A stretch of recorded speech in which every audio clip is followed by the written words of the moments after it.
I thought Solo was very impressive in Kempton. How much did he read into the form? Again, I'm not so sure. He beat Fujimoto Flyer, who won a maiden in Killarney and won in France. I was very impressed by All Mankind in Chepstow. My only concern about him is if the ground is good. I don't think he'll go any quicker on good ground than he goes on very soft ground. He went a relentless gallop that day in Chepstow. I travelled up behind him on Cerberus, who's a Grade 3 winner, and came to win a Grade 1 at the Dublin Racing Festival and threw it away for some reason. I don't know. I didn't understand why he did that, but All Mankind absolutely killed him from the second last in Chepstow, quickened up that pace again and went again. He's a relentless galloper. Dan Skelton has said he'd probably bite over in a one-man party, but he's been holding it together for the time being, and until he boils over, I'd nearly take a chance on All Mankind. I think he's very good. I don't think Goshen jumps well enough. Yeah, Leon. Yeah, I was impressed with the Paul Nichols winner last Saturday. Paul has done this many times. They've won that race, and then they've went and won the Triumph Hurdle. And the one thing about Solo was, to me, he jumped exceptionally well. He was really quick and really nimble over his hurdles. I think the UK youngsters are far better than the Irish youngsters, and unfortunately, it'll go to England. And out of the front three in the betting, it'll be one of them. But if I had to pick one, I'd pick Solo.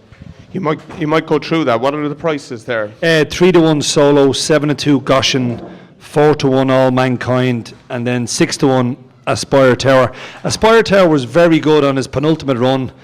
He got beaten the last day. Maybe he's the one from Ireland for Henry de Bromhead that could put it up to the English, but to me it looks as if the 4-year-olds from England are a little bit ahead of us. Robbie, would you agree with that? I don't know if I agree or not, to be honest with you. All Mankind, Robert has talked him up for his win in Chepstow. Chepstow's a front runner's track. It does suit horse the race on the pace, and I think it suited All Mankind. I do agree that Goshen has to improve jumping wise. He was out to his right in Ascot on his last start. That's not going to suit in the Triumph Hurdle jumping outright. Not on this time of year. If you jump right, you're jumping out onto the old winter ground. It's actually a huge disadvantage. I thought Solo did well in Kempton, but it was his first start. We don't know enough about him. I don't know how the handicappers managed to rate him better than all of these horses off beating Fujimoto Flyer. I wasn't certain Aspire Tower was going to win watching it live in Leopardstown. Watching the replays, I think he may well have won when he fell at the last. But I'm actually a fan of the horse that ended up winning, and that's a wave of the sea.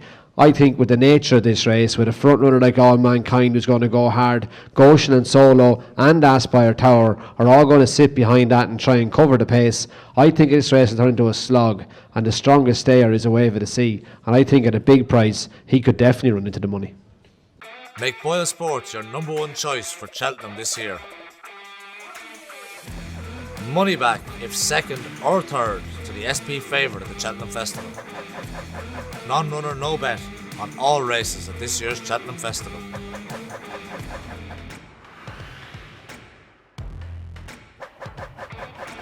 But at the moment, I think Lost in Translation, he handles Cheltenham really well. He's won around the corner. Boyle Sports. This is Cheltenham.